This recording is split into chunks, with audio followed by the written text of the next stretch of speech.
Now, as a lot of you know and have no doubt seen, before the Clone Wars series that started with the 2008 movie and continued for 7 seasons, the last of which just recently finished up on Disney+, there was another Clone Wars series, one that was comprised of shorter 3 to 10 minute episodes that began airing in 2003 and lasted for 3 seasons and was broken up into 2 volumes. And though the newer Clone Wars series could be regarded as superior for many reasons, not the least of which being how many new characters and ideas it brought into the franchise, or how much it did for some of the legacy characters, as well as perhaps its greatest feat of all, which was not only turning many of the individual clones into beloved characters, but turning the cumulative story of the clones into one of the most tragic in all of Star Wars, as we grew to care so much about these troopers who were simply pawns or tools of Sidious, discarded as soon as the war was over, as soon as they had betrayed the Jedi they had fought so valiantly alongside all those years.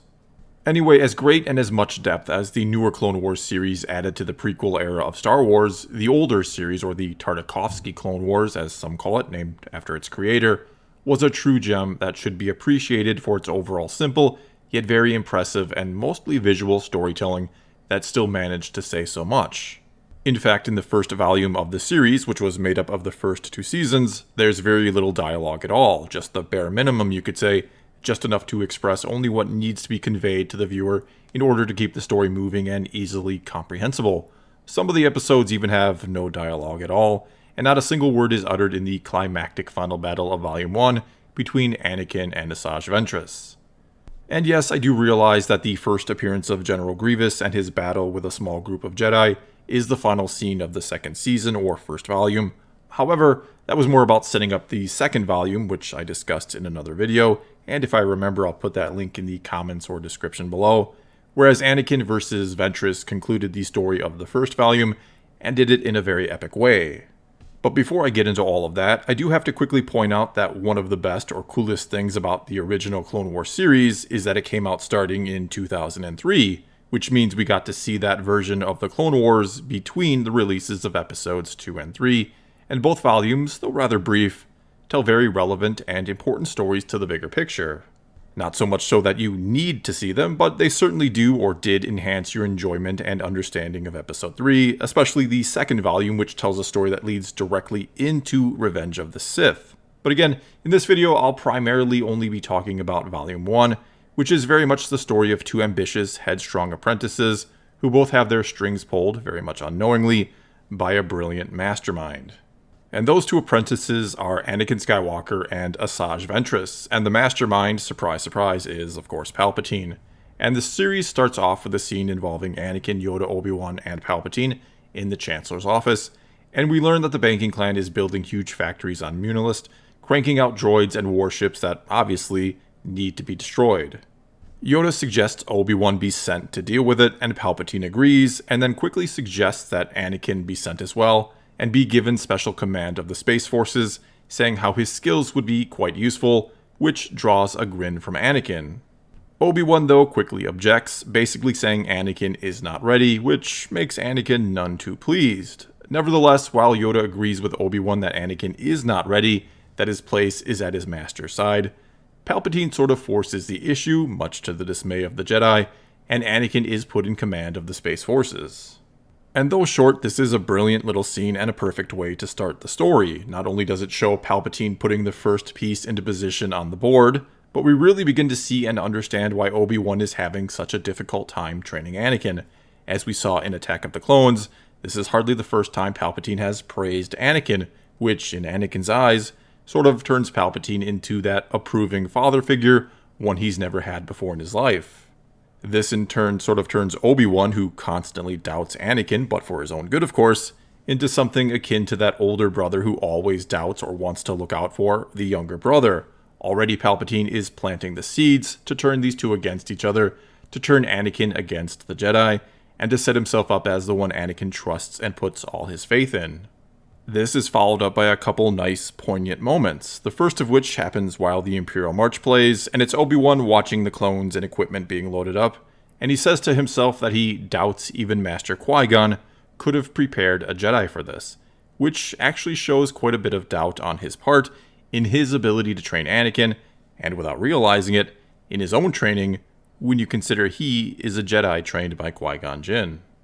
And just like at the end of Attack of the Clones then, which this part very much mirrors, the music then shifts to Across the Stars, and we get a nice little moment between Anakin and Padme as Anakin takes off to leave for the battle, and the two sort of reach out to each other. After this, there's a little scene where Anakin is working on his ship, and Obi-Wan comes up to him, and Anakin quickly says that even if Obi-Wan, doesn't think he's ready, he knows he's the best pilot in the Order, and Palpatine agrees with him. Obi-Wan seems to relent a bit, and says his skills have never been in question, it's his maturity that has been. Obi-Wan then calls him Commander, as if to say, here's your shot to prove otherwise. That then is followed up by the start of the battle to take Munilist, where we follow a group of clones and ARC troopers led by Captain Fordo to take a city. The Separatists counter by deploying IG Lancer droids led by Dirge, and a very cool battle ensues. Also thrown into the mix here is an episode or interlude episode, and keep in mind these episodes in Season 1 were all about 3 minutes long, with Kit Fisto on Mon Calamari. And there are a couple of these strewn throughout Volume 1, these episodes that sort of tell little self-contained stories that don't have really anything to do with the larger story in the series.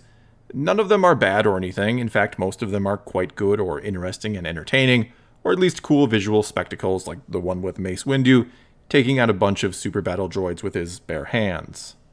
Anyway, cool as they may be, they are sort of a departure from the main story and don't really add anything or have anything to do with the bigger picture. So forgive me, but I'm going to kind of skip over them or not talk about them, at least not here in this video. The main story then continues with Count Dooku arriving at what can only be described as a massive arena battle royale, where many different creatures or aliens or beings are just taking part in a giant fight. This is then where we first meet Asajj Ventress, and after Dooku praises her on her subterfuge skills, he says that he's not looking for a spy, but rather an assassin. She then enters the arena fighting with one green and one blue lightsaber, hinting at a Jedi origin, and she promptly defeats anyone and everyone else and is the last one standing. Dooku is impressed by her easy victory, saying he didn't think she was that strong, but when she proclaims herself a Sith, he simply laughs at her. He then, floats down into the arena and says to her that the trappings and skills and fighting style of a Sith can be imitated, but she lacks one vital quality of theirs, which is Sith have no fear, and he senses much fear in her. She then attacks him and gets hit by enough force lightning to knock her out.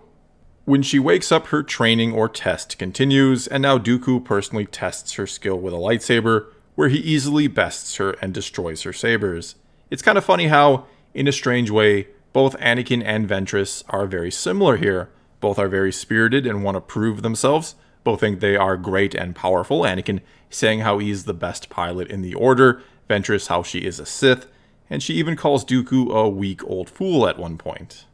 And both of their masters are trying to, in a way, break their spirit and mold them into something better or something useful. Though, of course, the big difference here is Obi-Wan would like to see Anakin become a responsible, independent Jedi, while Dooku just wants a deadly tool that he can use and wield and control someone to do his bidding while craving his power. In other words, Palpatine wasn't entirely wrong when he told Anakin in Revenge of the Sith that the Jedi and Sith were very similar in many ways, which is arguably what makes the dichotomy between them so very interesting, just how alike they actually are. Once Ventress then has her spirit just broken enough to be subservient, yet still with plenty of ambition left in her, making her the perfect Sith or Sith wannabe apprentice, a hologram of Sidious appears, and she is sent by him to find and eliminate Anakin Skywalker, which she's all too glad to do in order to prove that she is worthy of becoming a Sith or acquiring the power they possess. Dooku then gives her 2 new red lightsabers, and she's on her way.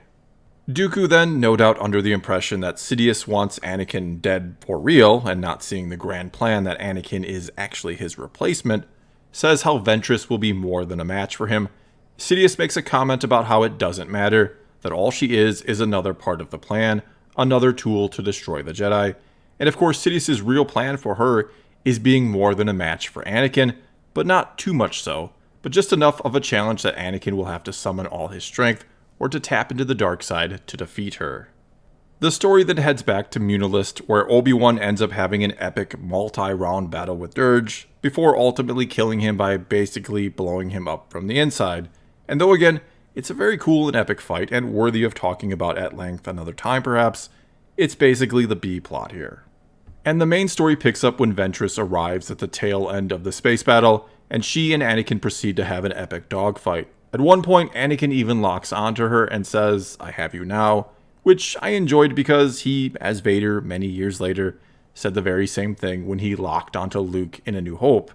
Anyway, this dogfight even takes them down to the surface of the planet, where Obi-Wan catches sight of them and tells Anakin to back off, that it's a trap, which of course is a warning Anakin doesn't heed. So when Ventress jumps to hyperspace, Anakin follows her, and I'd imagine he can track her because she purposely let herself be tracked. And Obi-Wan, worried again that it's a trap, sends some clones after them, and they all end up on Yavin 4. And so after disposing of the clones, Anakin and Ventress face off in a very epic saber duel, where again, no words are spoken, but it's so well executed, none are needed to get everything across.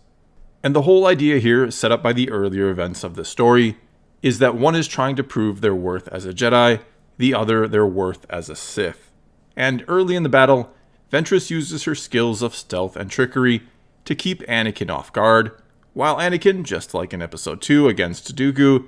is so confident in himself that he just attacks without thought or any sort of plan.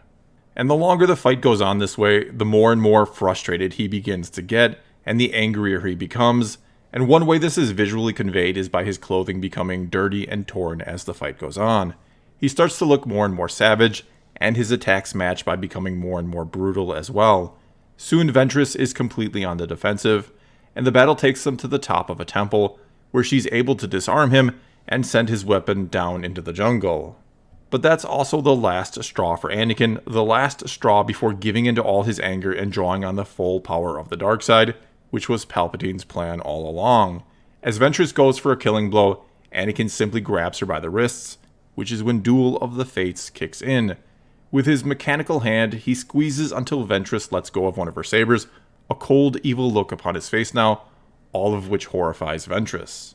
He then takes her saber and beats her back to the edge of the temple roof, and similar to how Luke wailed on Darth Vader in Return of the Jedi, Anakin does the same to her here, so much rage and anger surging through him that all he can think to do is swing repeatedly as hard as he can, as we see brief images of Qui-Gon, Yoda, and Obi-Wan flash across the screen.